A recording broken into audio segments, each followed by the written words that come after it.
Hello, hello, Dr. Lubin. Hello. Hi, Indira. Can you hear me How are okay? you today? Yeah, it sounds great. Awesome. I just wanted to let you know that we have some folks that are going to be joining us on the stream, but also we are live on our Instagram channel. So I'll be getting questions. Oh, nice. So bear with me in three screens right now. I'm super excited to have you today. You are not in the hospital today. I was doing some vaginal rejuvenation stuff today. Oh, that Yes. sounds exciting, Yes. especially for hormone folks. Yes. It's great for our perimenopause and menopausal women, and even for younger women who experience vaginal symptoms, leaking after perhaps a pregnancy and things like that, who just need to strengthen the vaginal walls, improve elasticity, and things like that. So, yeah, that's what I was doing today. It was fun. It was great. That sounds exciting. Is that Yeah. just is that a radio frequency for? So you can do O shot, like I did O shot for a woman today, which is using something called platelet rich plasma or PRP in the genitals. You can combine that with a radio frequency machine such as Thermiva. That's another machine that I really like to use. Then we also have the MFEM, which does a 360 radio frequency for the vagina. So again, all of these modalities, they're going to help to improve elasticity. They're going to help to improve moisture. So for your perimenopausal and menopausal women who are experiencing vaginal dryness, what it does is it helps to bring back collagen into the area. And then when you add on something like the O shot and PRP, that's going to improve sensitivity at the level of the clitoris, just to make the O better. So I know that's not what we were supposed to be talking about, I but I'm know. happy we are. I think it's a great lead into hormones, right? Because Good point. anything that we're going to be doing externally to help support the skin in that way, first you have to take care of your hormones, right? This is And very, very true. It's just going to make we everything work even better. we can't do anything without estrogen. Yes, I So love estrogen. So for those of you who are joining us, thank you so much for joining us today. We're going to be talking about hormones, all sorts of hormones. Feel free to ask questions via any of the platforms. We will try to answer them during the workshop. But if we don't, please know that we will be emailing you guys afterwards. So keep up the communication. If you are joining us on Instagram, make sure that you go and take a look at our LinkedIn profile so that you can actually sign up to receive the post workshop communication. We'll send you all of the goodies that we're going to be talking about during this time. So for those of you who don't know me, my name is Indira Santana. I am the founder of My Wellness Solutions. We've been about the last 15 years just really focused on really women's health and alternative medicine to our community. We offer a lot of different services, and we'll talk about those, especially as part of the workshop and as we continue to go through. So definitely, if it's your first time, again, welcome. And I am here with Dr. Lubin. Hello, everybody. Lubin has been with us for about 8 years now. And she is an OB/GYN. When she's not My Wellness Solutions, she is in her Superwoman cape, delivering babies, working as an OB/GYN at St. John's Riverside, specializing in obstetrics and gynecology. So you Podcasting can too. definitely go take a look at work with Dr. Lubin over at the hospital. So for those of you who don't know, again, My Wellness Solutions, we focus on detox and cleansing. Definitely a whole other workshop that we can do in terms of nutrition and proper nutrition as we go into menopause, right, Dr. Lubin? I know we've been talking a lot about Absolutely. that. There is a lot to talk about, and really your body is not optimized if you are not eating right and giving it the nutrients that it needs. Detoxing is always a good way to kind of like hit the reset button. We focus on contouring and weight loss and all sorts of skincare. Um, and then some of our favorite topics is going to be fertility. And most exciting is hormones. Hormones, hormones, hormones. Why? Because they really do make the world go round. That is one. But I will ask you all, let's reflect. When was the last time that you truly felt in harmony with your body? I'm so curious to hear some of the answers that you guys have, because I can tell you that there are so many of our clients that don't remember the last time they felt in harmony. They don't remember the last time they really felt like themselves. And really, hormones, you'll learn today, is many times the answer. So how do you all feel? Do you feel alive? I always like to ask clients when I'm doing my hormones consultations, Dr. Lubin, because this is how I always gauge. Like, when you wake up in the morning, do you feel like a ray of sunshine? Like, do you wake up well rested, or do you wake up like you're really trying to just go back to sleep? You hit the snooze button 1,000 times. How do you really feel? And as we continue to go through this presentation today, really continue to ask yourself, are you like living? Are you thriving? Are you just living? Or are you just getting by? So are you like this? And think about which one of these versions of yourself do you really want to be? Because I really know that so many of our clients, they're extremely fatigued or tired at 2 p.m., anxious, irritable, the night sweats, the hot flashes. We'll talk about sex drive 1,000 times, vaginal dryness. We haven't answered before I became perimenopausal, and perimenopause. That's another one that it can be its own presentation, Dr. Lubin. They're not talking. It's its own subject, all by itself, all the way. Of how it's not just menopause, it's the perimenopause, because perimenopause is going to be there up to 10, even 15 years before you actually go through menopause. You're already starting to feel all these symptoms, these feelings, these emotions, mood changes, and things are happening in your body before you even get to menopause. And so that's really the bigger part of the conversation, because that's affecting so many people, and they're young, so they don't know what's going on. And oftentimes, young women end up going to like 5 different doctors before we figure out that, it's your hormones. So, they've seen a rheumatologist, an orthopedist, a psychiatrist, a neurologist, a physiatrist. They've seen all these other people before they ever get to the point that maybe your hormones are actually where the problem is. Let's talk actually about what hormones are. So hormones, you'll hear good and the bad, right? Especially in recent years, I feel like hormone sometimes gets a bad rap, especially after something called the WHI study, or the Women's Health Initiative.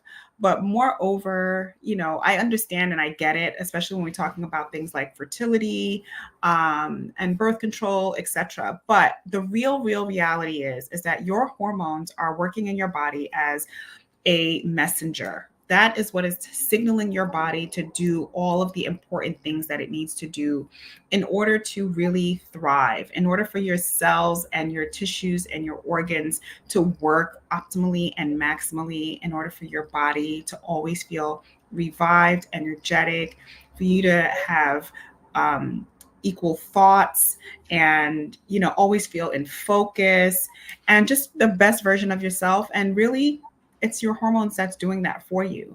And the way that they work in the body, again, is that it's a messenger, it's a lock and key, exactly as we see here, and the most important thing to understand about our hormones is that, yes, we have these fluctuations that start at puberty, but the imbalances can be at any time, and they especially start around the age of 30. So 30.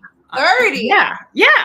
As young as 30, women can start to experience hormone imbalances that are leading, or what we call perimenopausal hormonal changes that can lead you to actual menopause. So, what is menopause? Menopause is when you've gone a full 12 months without a period. And that means that your period has completely stopped, never to come back again. I'm not talking about because you were pregnant. I'm not talking about after a baby. I'm not talking about because you're breastfeeding. I'm talking about you just, your period stops. And for most women, the average age in America is about 51. But you can go into menopause as early as age 30, excuse me, as early as age 40, okay, and that is considered a normal age to enter menopause, and as late as age 58.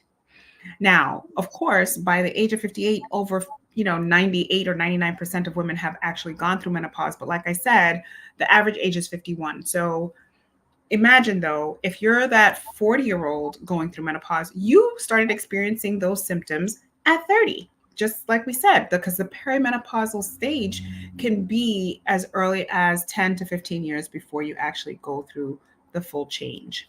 So, symptoms, I we're going to think go through those, but just yeah, understand how many actual women are actually going through menopause just on a daily basis. Imagine 6,000 women are actually going through menopause on a daily basis. And it affects so much more than you imagine. It's not just, oh, I stopped getting my period. And it's not just, oh, I got a little hot flash. And that's the part of it that, that, that's the really that's where women the don't know. that's where the Yeah, education is missing. And again, many conversations that we have when we're with our clients, it's like our moms are not talking to us about what they went through, this or is they were true. a strong woman trying to just do what she Yeah, had to they were do. just going through, like, making sure that they can put food on the table, working, etc. And even if you did see a little something, maybe when you were a teenager and your mom was in this stage, all you saw was her maybe saying, "Oh, I'm just so hot," you know. Mhm. But you don't really necessarily get the real deal, right? Or we hear them say, "Oh, my aches and pains." It's the thing that I remember the most. But one of the things that was really, really important for me, especially just as a gynecologist, was when I heard this, that premenopausal women, in terms of heart disease, is 1 out of 7. But when you go through menopause, it's 1 in 3 women will die of heart disease.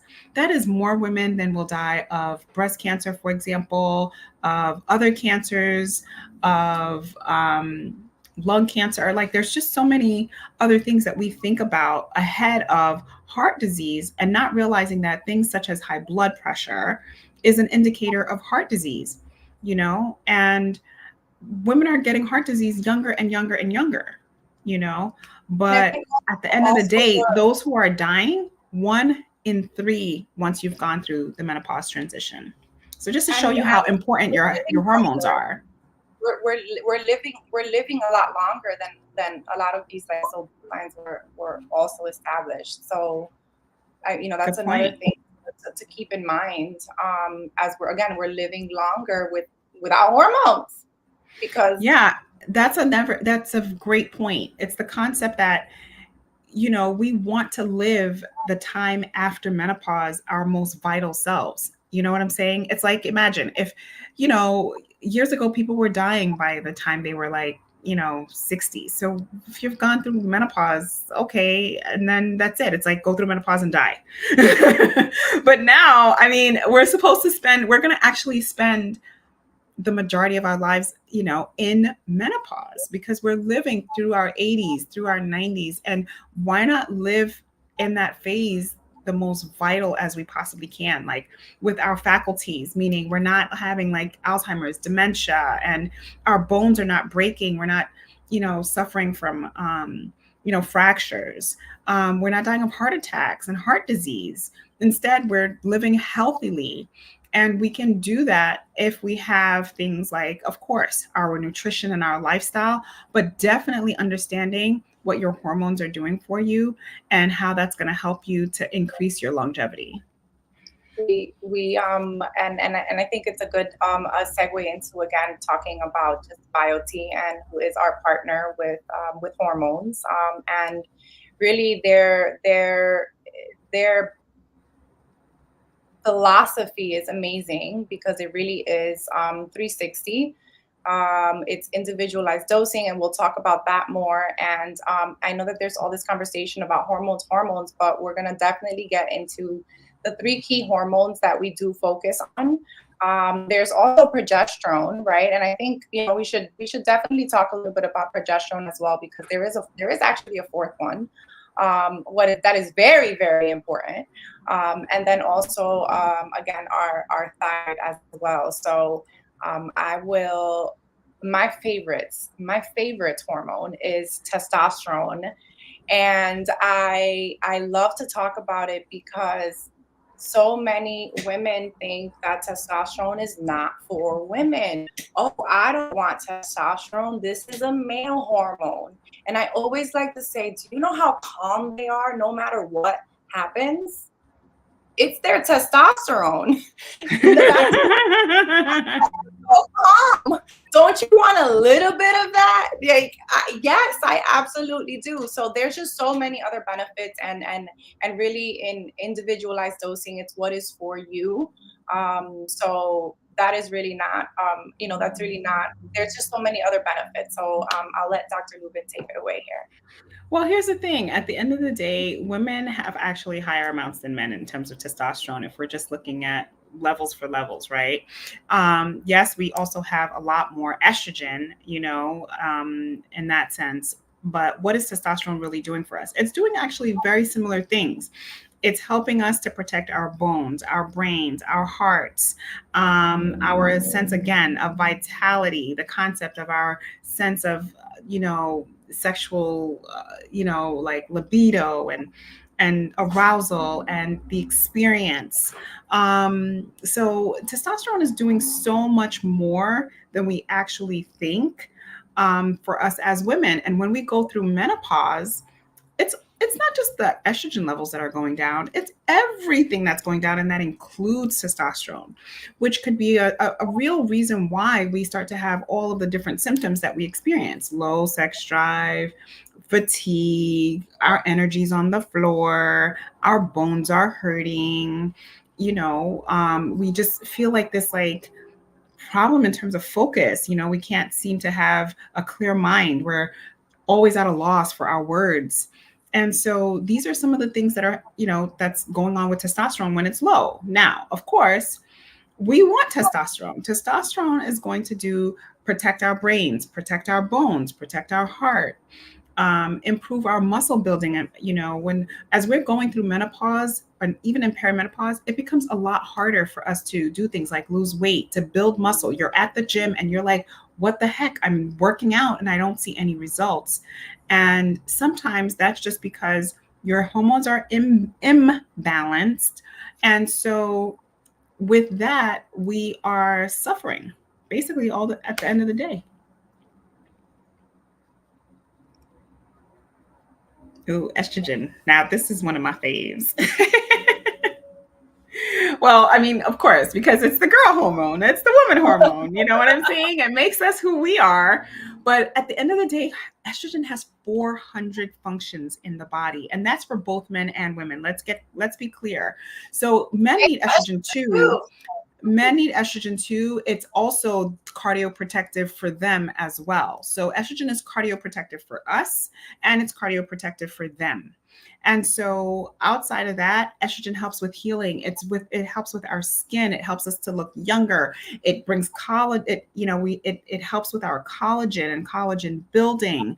It helps with all of our tissues. So for example, your vagina that changes so dramatically in menopause is due to the lack of estrogen. And if we have estrogen, our juices are flowing. And in so many ways, like literally, right? Our brains, it protects our brains. When women go through early menopause, they have an increased risk of things like dementia. So these are all the things that your estrogen is actually doing for you that you don't know is happening, but it is so important in helping us to remain vital, and the number one thing that estrogen is important for in terms of symptom relief is your hot flashes. So that first sign that your estrogen is not in balance or is maybe on its way down is going to be that hot flash. you know?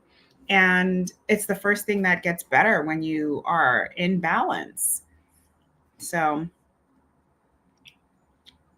ooh, thyroid. All right. Thyroid, a little gland that sits right here. And it is actually, it's the thing, the hormone that is the gland that secretes the hormone that helps all your other hormones to work perfectly.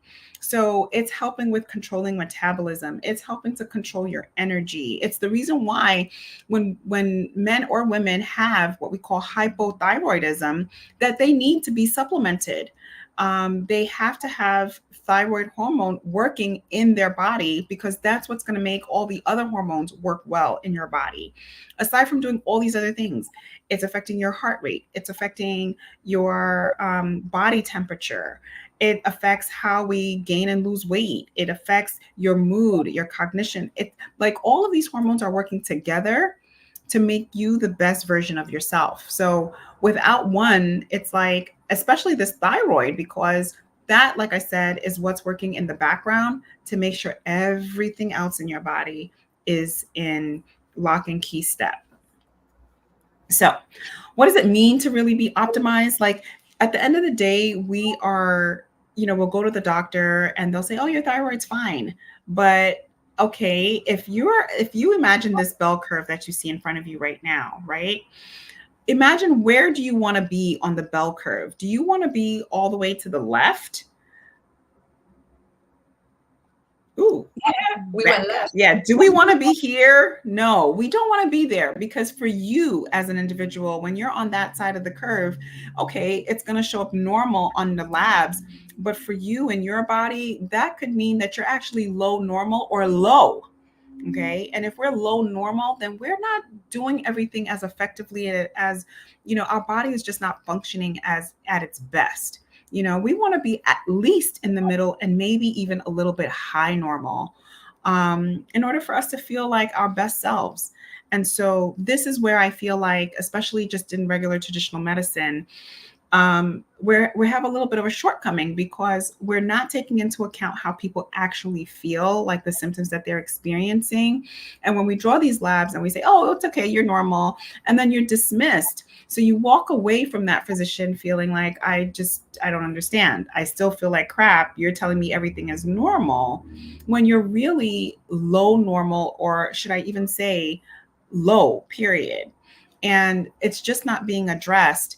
And this is where we really make the difference at My Wellness Solutions, I know for a fact. Yes, absolutely. Because I really, one of my favorite conversations to have is when that client that has been dismissed 5 times over the same And they went to symptoms. 5 doctors. 5 doctors. You're told you're fine, but no one is really taking a look at, oh, you know what, your thyroid is not really super optimized, so that nothing else is going to be working one. Well. Exactly. Number 2 is understanding what is optimized. What are optimized hormones, right? What is optimized testosterone? I'm fine. Exactly. And I'm really understanding that symptoms matter. Symptoms matter. It's absolutely. You have we don't wake up. Yeah, it's the truth. You don't wake up, you were fine yesterday and not fine today, and then you're still okay. It doesn't work that way. That's number 1. And number 2, I get it. The hard part is when people are in what we call perimenopause, your labs really can look normal, right? It's not in that quote unquote exact menopause range. And so it's hard to make that diagnosis. And you have to be with an astute physician who's going to say, well, I know that your numbers look normal, but given all the symptoms you're having, let's dig a little deeper, or, try a little harder to try to figure out how we can make this all fit in this one bucket of, maybe it's just your hormones, as opposed to sending you to the rheumatologist, the orthopedist, the neurologist, the psychiatrist. Because when you're suffering with either, whether it's anxiety, depression, mood disorders that are happening, those mood disorders are often happening for the first time when you're 30 or 35, really.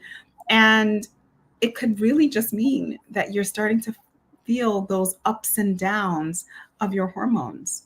And even just knowing makes a difference, right? You can check yourself. Totally. Absolutely. You can check yourself. And I'll also say this example just because we had a question really about perimenopause. Vaginal dryness, and it seems to be maybe something that we don't into, we don't think about it when we're not in perimenopause, but we've had clients that literally the day they turn 40, vaginal dryness is here. Literally, literally. And something that you don't understand when you've had, you've been having fun without needing any help. And now all of a sudden, just understanding, oh, wait a minute, let me look at my labs. Let me understand what's happening. It's perimenopause. Let me look at my estrogen, what's going on. It's exciting to be able to know, just knowing. Yeah, the thing is that here's the problem with perimenopause. You're still getting a period every month, and you're still getting a period, and maybe it is starting to have like a few skips, or it's a little bit different. But because you're still experiencing a period, you're like, oh, how can I be in perimenopause, or how can I be in menopause if I'm still getting a period? How come I have vaginal dryness if I'm still getting a period? Like, doesn't that mean that I'm still young? Yes, you are young, just having all those hormone fluctuations that can lead to the symptoms of perimenopause and menopause. And they're very frustrating. I mean, I would hate to be that 40-year-old woman who is, living in her prime, right? Like, she's got the best relationship, she's got the best job, she's like top on her career. And now when she comes home at night and she wants to have intimacy with her partner, she can't. She feels frustrated, and she doesn't understand what's going on with her body. And her partner's thinking that maybe she's just not that into him. Like, you can just imagine, it's a part of the reason why we see so many relationships end up either breaking up or people separating, women saying, oh, I don't know what he's doing, or I don't want him to touch me, but it's not really because they don't want that. It's because what's happening in their bodies is what's signaling them to want to retreat. And when they go to their doctors, they're not getting the right answers that are going to actually help them get to the bottom of the problem, get to a solution. And small things, as we lead into a pellet, small things can make a big impact. A little estrogen can go a long way for your mental sanity. So what are hormones? And there's so many hormone replacement methods. There's so many methods. There's synthetical, there's bioidentical. I'm not even going to talk about synthetic. We're not going to go there. But there are also many ways of doing bioidentical hormones. And I'll let Dr. Lubin talk here, because she obviously works with all the different types in her practice. But when it comes to pellet therapy and the work that we do, this is a little bit different. So why does delivery matter? What is that? So here's the thing. I mean, yes, we do have bioidentical hormones that are in different forms. And first of all, if we're taking it orally, then it's going to go through all of your system. And so because of that, some of the actual potency of the hormone is lost. The availability of the hormone is actually lost. And so that's one thing if we're taking it orally. Then there's, of course, the injectable version of hormones, and especially when we're talking about like things like testosterone, for example. But that really leads to a lot of peaks and valleys and peaks and valleys. And with those peaks and valleys, you're still going to get some of the, with those fluctuations, you're still going to get, symptoms, that can lead to, for example, more anxiety, or, you just feel like you're up and then you're down, and then you're up and then you're down. And so other ways are the transdermal ways, vaginal ways. And actually that's a very good option, especially for women who are suffering from vaginal dryness. That is a great way to apply estrogen locally in the area where you really need it. The only thing is that sometimes, especially for creams, it can feel messy. If we're talking about patches, well, there's a adhesive that goes with that. And so if you're someone who's allergic to adhesives, if you're someone whose just skin is really sensitive, then that becomes a problem. And so this is part of the reason why we like pellets. Pellets, once it's inserted, it's going to kind of go up at a steady state, and then you kind of stay and you can kind of coast for a while, and then it slowly declines when it's time for you to get your pellets again. Why is that nice? What makes that more agreeable is because it has that constant blood level, like all the time. When you're in that steady state time, you have that constant level of hormone in your blood. And so because of it, you just feel more even, and you're also getting a more even distribution in terms of symptom relief and in terms of how it's affecting and acting on your organs. And so, yes, of course, there's always the fact that it's of something that has to be inserted. It has to be given to you and done by a provider, a medical provider. So there are some drawbacks, but I will say that for the most part, I don't know, 9 out of 10 of our clients are like, oh my God, I need my pellets. I need my pellets.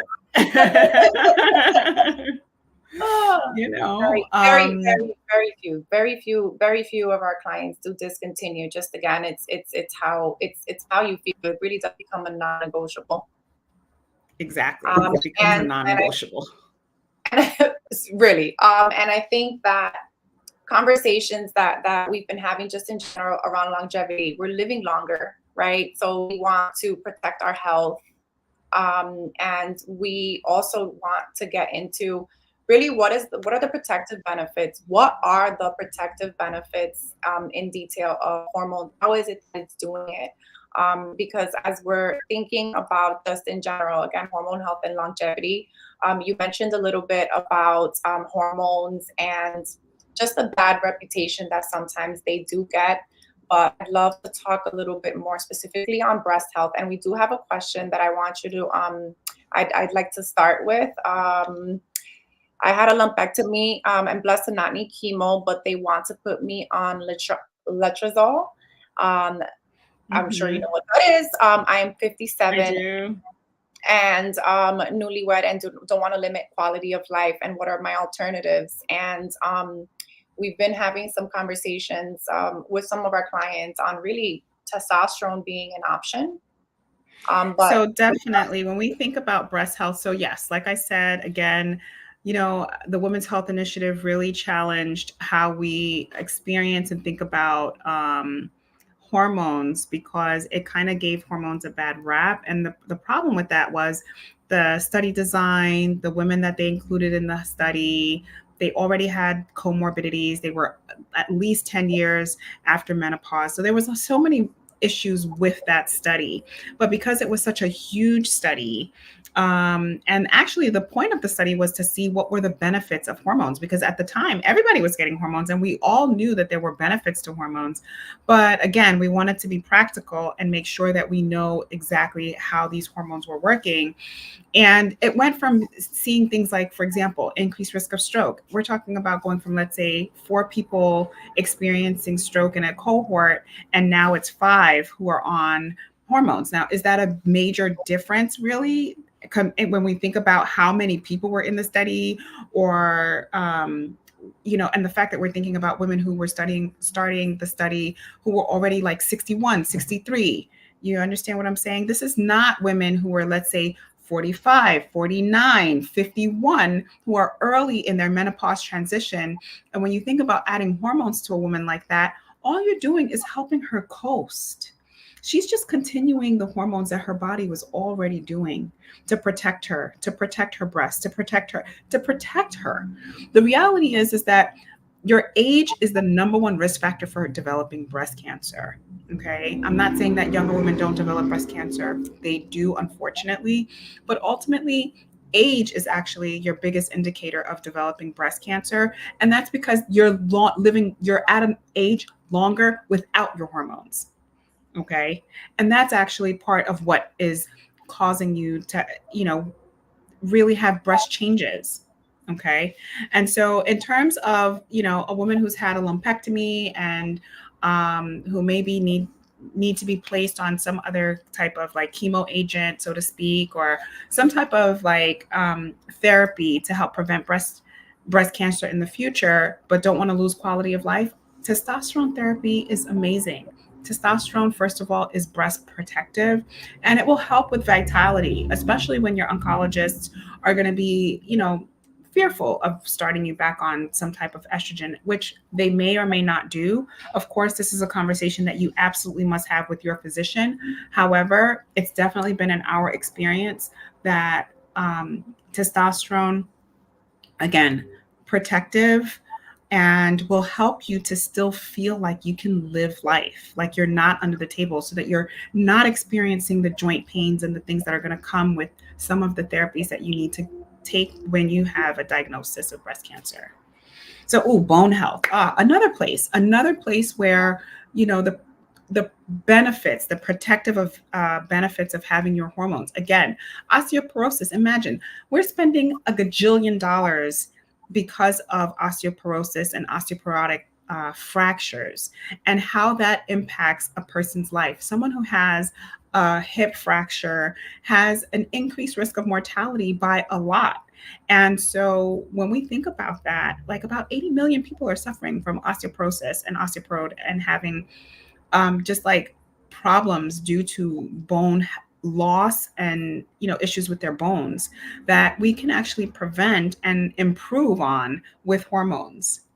So, brain health. Who wants to live till 80 and 90, not forgetting who their siblings are, their children are? Who wants to be able to get up and still go for a walk and appreciate that they are truly living? I'm sure many of us out here have grandparents or aunts and uncles who are experiencing dementia, and you're saying to yourself, what kind of a quality of life is that you have to then think to yourself, oh, I may have to put this family member into a nursing home because I can't take care of them. They don't know where they are. They go into the street. They're disappearing. They don't know what's going on. And to imagine that if they were showing perhaps signs of dementia, or they have a family history, that those are the people who we should really be talking to about, maybe we should be giving you that coast when we think about hormone replacement. And of course, heart health. Imagine, we already said it, we already talked about it. Premenopausal women have a 1 in 7 chance of dying of a heart attack, whereas postmenopausal women have a 1 in 3 chance of dying of a heart attack. So it's like a no-brainer. Part of the reason is their estrogen levels that decrease, their testosterone levels that decrease, both of which are cardioprotective. Other things, we're talking about cholesterol. Okay. I mean, we need estrogen for our healthy cholesterol.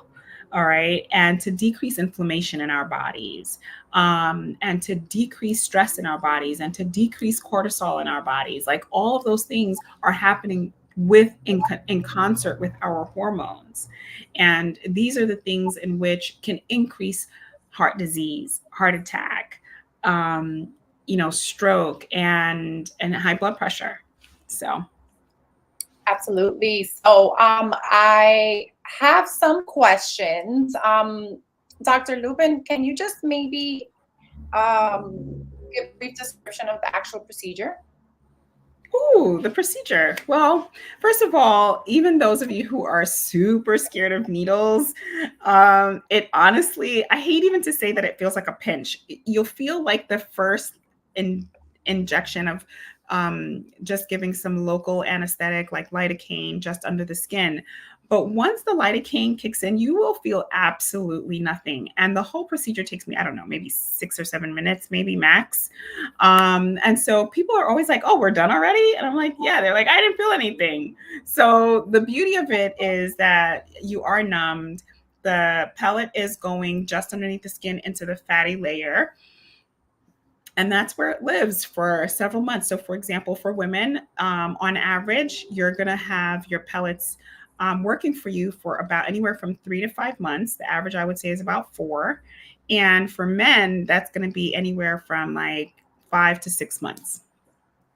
Perfect. That was the next question. How long do pellets last? And also, it's very individualized. So it's important to note that if you're a super active woman, or man, yeah, you'll probably be on the shorter end of that, right? So maybe having to redo your pellets, let's say every 3 times to 4 times a year. And then for men, it's going to be 2 to 3 times a year. Awesome. It is not painful. Let's see here. Okay, I don't see other questions. Does insurance typically support this type of treatment? So, as far as there are certain, let's say, bioidentical hormones that are, you can get a prescription for, they would not be the pellets. And, but even then, you still have to find the right GYN who is really versed in how to treat women for menopause, all the different varieties of hormone replacement that is available to you. The pellet therapy is not usually covered by insurance. In our practice, it's not covered by insurance, although there are aspects that can be. So, for example, doing your consultation and the blood draw, that can be covered by your insurance, doing the labs, that is. And I always like to say insurance typically does not work with a lot of prevention. That's Um, also very true. Yeah, we're so unfortunately in a society where we're always just treating symptoms, mhm. but we're not getting to the prevention. And at the end of the day, hormone balancing is preventative care. Absolutely, absolutely. We have a lot of different payment options, as Dr. Lubin said, your blood draw, which is a extremely comprehensive panel, is covered by your insurance, usually fully covered. And then we have our hormone consultations that if you stay to the end of the workshop, you'll be getting some offers to get your hormones or just and understand what your levels are and understand what improvements you can make. And you would be very surprised how we can really help to connect the dots for you that have not been connected by your, again, previous 5 dismissals. Um, so let's recap. Really, hormone imbalances, they can start not at any age, but after 30. It's we didn't talk about this a lot, Dr. Lubin, and we don't have a lot of males on the workshop uh, that I could notice. But men go through menopause, andropause too, and Absolutely. And actually for men, they start to lose their testosterone around, somewhere around 40, which is why they have the increased risk of things like heart attack, for example, right? But they are also experiencing symptoms 10 to 15 years earlier. So that's how come you have men who are in their 30s who are having things like erectile dysfunction, low libido, mood changes, depression, muscle, not building any muscle, starting even at ages like a 30, when you think that those are the ages that guys should be like at their optimal and best, but yet they're still starting to experience the andropause that is coming. yeah, absolutely, and important to note also, just in general, nutrition and lifestyle, and really how Oh, they for get sure. enrolled in everything, in all of these symptoms starting earlier than they need to. And when I say lifestyle, many times just being alive is difficult, right? You're stressed out just all the time, right? We've been in a pandemic where our bodies are still not really understanding what What happened, we right? just went through. Yes, this is Just a went full through. fact. So we our nervous systems are crazy. So all more of our hormones have been depleted over the last 4 years, and I think over the last 20 collectively, possibly. So you can definitely check your hormone levels at any time. And again, really, it's about symptoms. There's a lot of different approaches, but again, it can start as simple as just scheduling your blood draw, doing a hormone consultation. If you have joined us up until here, thank you so much. Thank you so much, Dr. Lubin. Um, Yay. It was so yes, nice to be here as so always. I love our clients. absolutely. If you're not our client already, please become one of our clients because honestly, we are a hidden gem in Harlem, and we just love our clients. So come and Yes, join us. absolutely. It's those conversations that you have when you can really, again, connect the dots and acknowledge that you are not going crazy. It You're is your not hormone. alone. and you are Yes. not alone. I know Yeah. I'm gonna put this one because it's just so funny. I Yes, you feel betrayed by your bodies. Yes, and no one ever told you. That is a real fact. Yes, this is all true. that is The a out of great body way. experience that you're experiencing is real. That is a great way to Anyway, end. So yes. unfortunately, they didn't talk to us about it, but now we know, right? So we are empowered and look forward to having you guys soon. Thank you so much. Okay, bye.